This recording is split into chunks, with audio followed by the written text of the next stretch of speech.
There are many young trainers in the game today, but there's only one, Rick Morones, 27, 28 years old, out of San Antonio, been a trainer for 10 years now, doing it full time. Tell me about your gym. What's your gym in San Antonio? We're based out of San Antonio, Team Morones Boxing Club.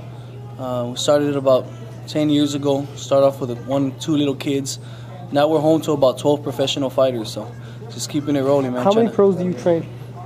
I have 11. You have 11 pros that are 28 years old? 28 years old, yes, sir. And you started, how did you get into training?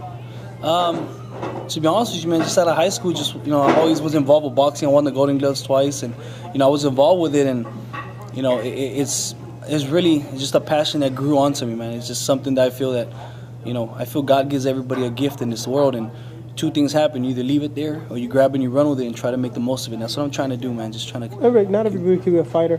Not everybody could be a manager. But you can be a trainer if you dedicate yourself. How many hours a day do you spend at the gym? I do this 24/7. I'm there at midnight sometimes. When my kids got to work, it's 1, 2 o'clock in the morning, I'm there. If I got to go to their apartment to train them, whatever I got to do, I'm there. And my guys know, they can depend on me. But it's what I do 24/7, like I said. What are you guys' records right now, your fighters? I have a guy 6-0 with 3 knockouts. Benjamin Whitaker at 147 pounds. Have Kendo Castaneda 5-0. Jairo Castaneda 4-0. Rashard Hicks 3-0. Thomas Valdez 6-0 with 5 knockouts. That's great. I got about 5 or 6 undefeated. I got other guys. Felipe Castaneda, who just won our first fight together.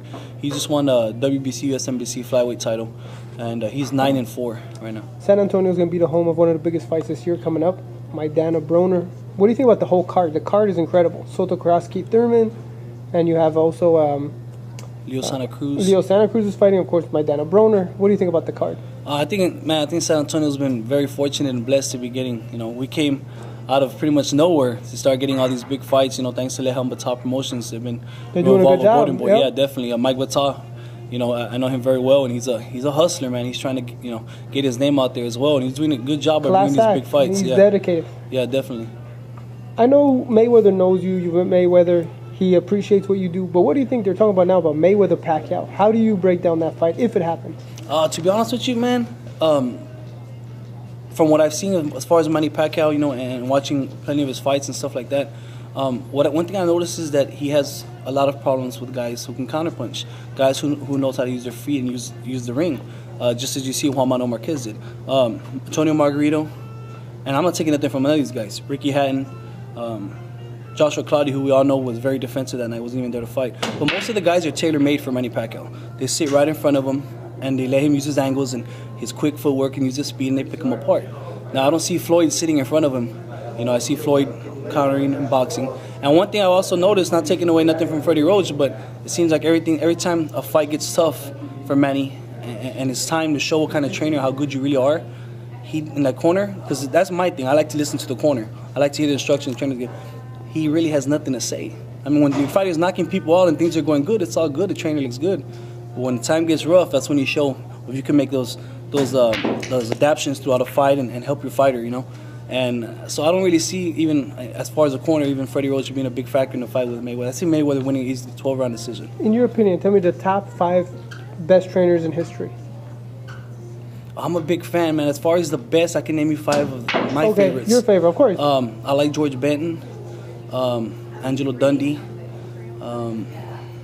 Eddie Futch, Emmanuel Stewart. I read books on all these guys, so I like Nacho Beristain also. One thing I like, and being a young trainer, I like to take little things here and there, is I'm a big fan of Robert Garcia. For the main reason is, this is a guy who I have talked to, communicate on the phone. He doesn't have to answer his phone. Very down to earth, yeah. He doesn't have to answer his phone when I call. And he actually answers, and he helps me with advice and stuff like that. But the most thing I like about him is he's so humble, and him and his fighters you see that love in the gym. You see that trust in the corner. And for me, that's what it's all about, and that's what I try to bring as far as my gym too, Your gym again, what's the name of it? Where is it located? Morones Boxing, Team Morones Boxing, San Antonio, Texas. No, the address. People watch this video and they want to come 2108 Quintana Road. 21, and how much does it cost every month? It's $35 a month, man. That's just affordable. To help us pay the gym, the bills. We make no money there. It's not about that. It's just to pay the bills, like I said. All right, I'll be in San Antonio in 1 week from today. Maybe, I'm see if I can stop by. Yeah, definitely. There you have it. Look out for Rick Moreno for EsNewsReporting.com. I'm Malik Sekbak reporting.